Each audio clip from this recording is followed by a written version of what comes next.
Sound better, look better, and blur the camera. And my name's Adam Warden, a Bologna amputee. Been a limb lab patient since pretty much as soon as the Minneapolis clinic had opened. In 2013, cleaning up after some storm damage, I had a tree fall on me, broken ribs, broken back, left leg came most of the way off. We spent 3 years trying to save the leg.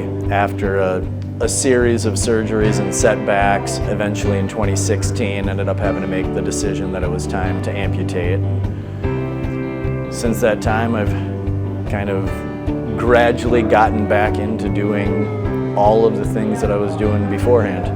I mean, this clinic looks nothing like any other clinic. It doesn't operate like any other clinic. You know, you come in and I'm back in the room with them where they are working on my socket, and I'm actively engaged in the decision making on adjustments that they're making or any kind of tweaking and tuning that they're doing. And it's really given me my life back. And that's one of the things that's so hard to explain, where my leg is my life.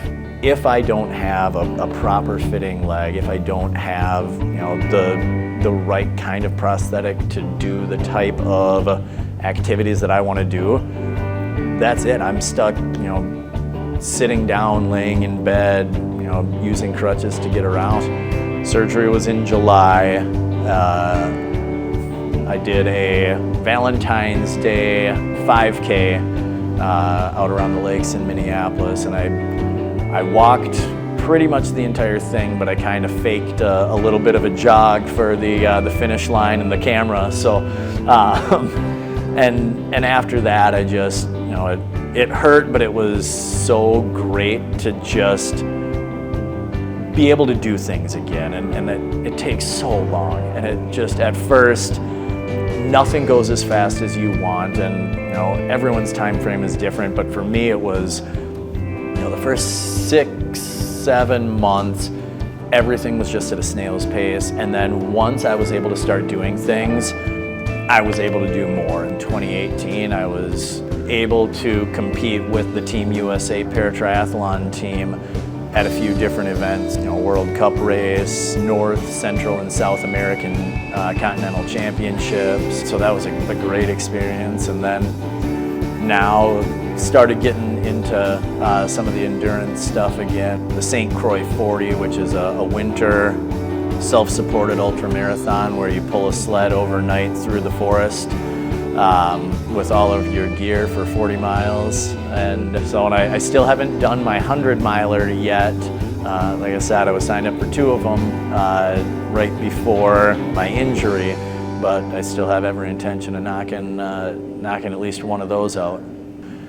When you're going through something like this, or losing a limb, you've never been through it before. You don't know anybody who's been through it before, and it's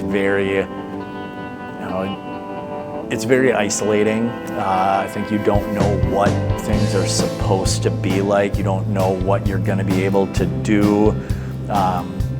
You've already got added stress of being in pain every day. You've got piling up medical bills. You're out of work, and so it's just kind of a snowball effect where you're constantly concerned with what life is going to look like. And so that's where any chance that somebody has called me up and asked if I can come out and talk to somebody, or if they can share my phone number or email address with somebody who's either going to be going through this same situation or has recently gone through it, I just kind of jump at the opportunity, and that way I can kind of share the same way that people did to me when I was going through it. I had so much uncertainty, and I was so fortunate that while I was recovering from my surgery, it was during the Rio Paralympics, and so I'm laying in bed watching people do all of the things that I want to do, and it just gave me so much hope that I was going to be able to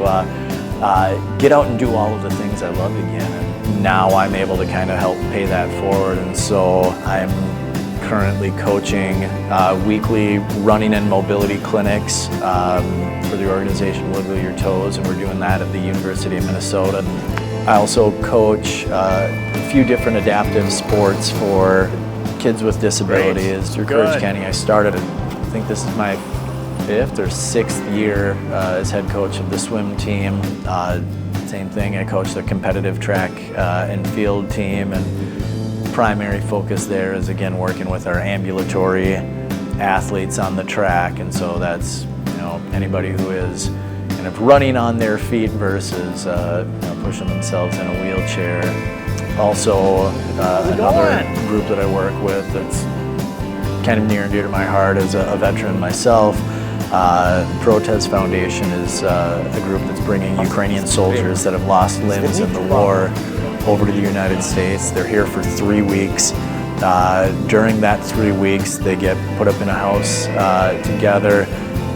They get state-of-the-art prosthesis. They work with physical therapists, coaches. I come in twice a week and I lead them through a lot of drills. And again, it's just seeing somebody where you hope to be is just one of the most reassuring and comforting things. Now I'm at almost 7 years in, and for the most part, I don't even realize that I have a prosthetic most of the time. I don't think about it. It's me. It is part of my body, and I don't realize it until I take it off at the end of the night. And if I forget to put it on before I try to stand up in the morning, mindset is absolutely everything on how well you're going to do on your recovery and how hard you're willing to work for it. You lost a part of your body.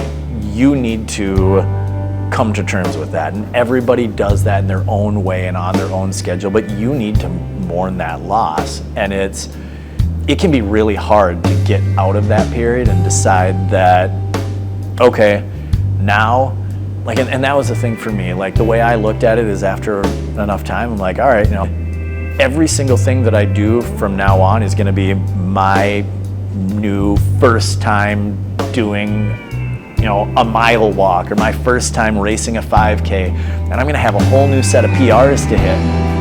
Shifting the focus on that and kind of looking at it as a whole bunch of new goals where I'm going to keep on hitting that next checkpoint. And I've gotten to a point where I've gotten faster, and I've raced at a more competitive level after my injury than I was before.